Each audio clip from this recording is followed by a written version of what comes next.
run. After weeks of hard dieting, years of pushing myself to the absolute limit in the gym, and a lifetime of dreaming of one moment, I finally did it. Standing alone, at the top of the podium, and finally winning something was the greatest feeling I've ever had. The serotonin was rising, the adrenaline was pumping, the dopamine flowing from my brain. Nothing could ruin this moment. Nothing could destroy this moment. Wow, nothing could destroy this moment. But I only had one question for myself.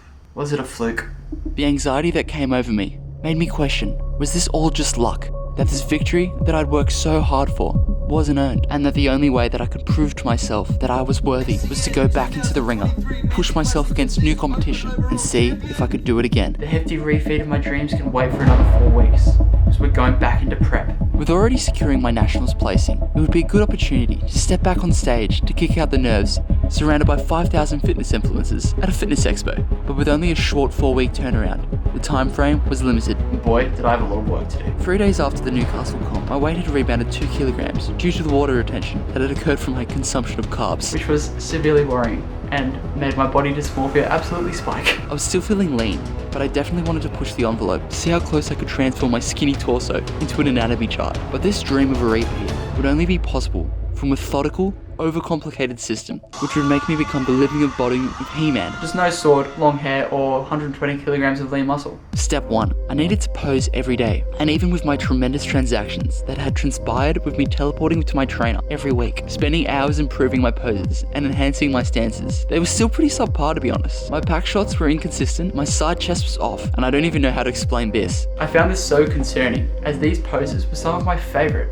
but on stage day, I completely and utterly ruined them. Step 2. I need to fix my mindset. On show day, it was all over the shop. Having the confidence and the bravado to believe that you can achieve something is half the battle.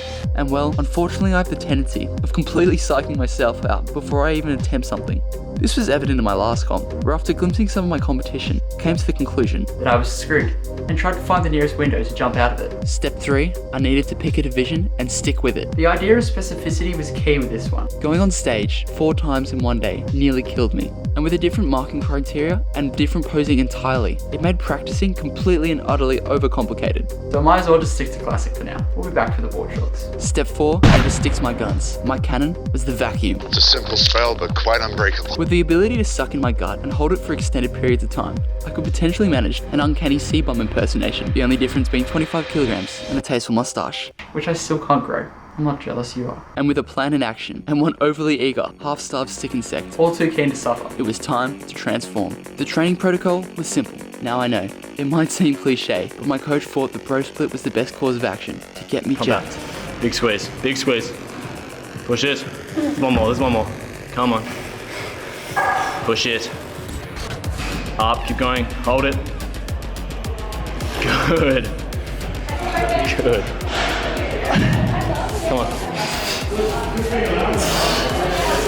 Go till you have to put them down, come on. Good. Push. Come on, it's more. Up. Good.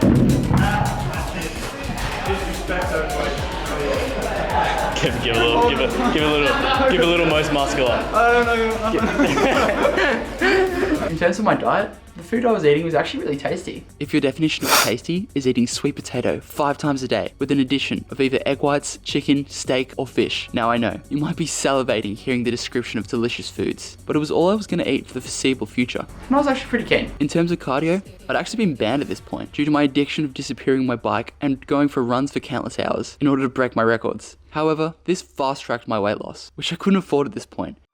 With each session, I pushed myself harder. With each day, my meals got even less appealing. With each minute, my energy deteriorated. Powered by the vision of another title, I worked myself harder than ever. Every gram of food was accounted for. Every minute of the day was planned. I was a walking robot whose only function was to get ready for a show. Was it worth it? Did I sacrifice too much in pursuit of a goal? Potentially. And I have many regrets that have occurred as a result. But if I didn't go all out for a goal, the regret would haunt me for the rest of my life. I had to do it. To check in with my coach each week, I had to drive 2 hours down to Sydney in order to meet him. And during these lonesome drives, I would only be accompanied by my thoughts, overwhelming senses of dread, of not being ready, questioning my worth, wondering what I'm doing with my life, and seeing myself as a failure, broken and not enough. But even with glimpses of success that I'd found in my life, a massive cloud of anxiety would always overcome me and smother the flame of confidence that I might have developed. I'd become so obsessed about this goal, so driven, yet so unhappy. I felt lonely, and I could see the people that were closest to me becoming more and more distant. I'd lost the ability to enjoy the present moment. I had chased after my goals and dreams for so long that I hadn't realized that I was living in one. I'd been pushing for this one goal for so long and completely forgotten that I'd achieved the thing that I wanted. Humans always want more money, more notoriety, more accolades, but fail to recognize that they have achieved more than they probably thought was even possible. But sometimes, being present and enjoying the moment while it's here is all that is needed. I needed to remind myself of the progress that I'd made, the purpose that I'd found, the goals that I'd conquered, the people I've met, the memories I've made, the passion I've discovered have all led me to this moment. A moment where I might be a carved up, oily mess, covered in fake tan, but a moment that I can enjoy and remember fondly.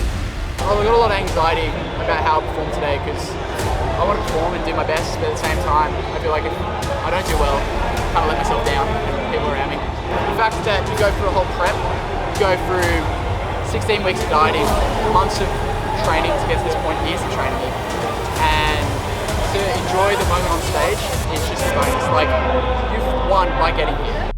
With a leaner, drier look, moments before walking on stage, I felt ready. Never before had I competed on a stage where I could actually see the crowd, but if I don't push myself in the face of fear, I won't improve.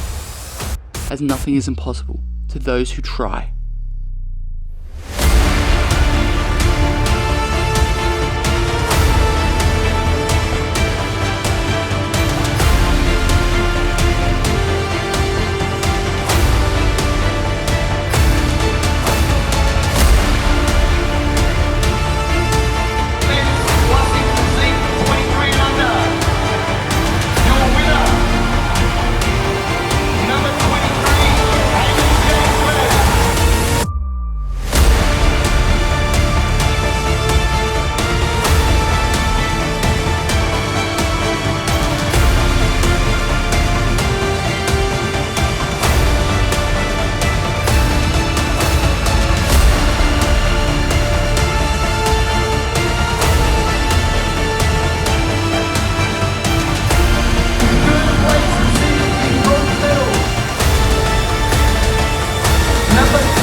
Hamish!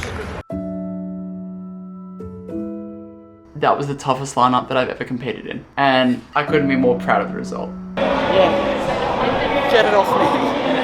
I figured before I went on, I was like, I need a few years. And I'm okay. I'm happy. I'm very happy. 21.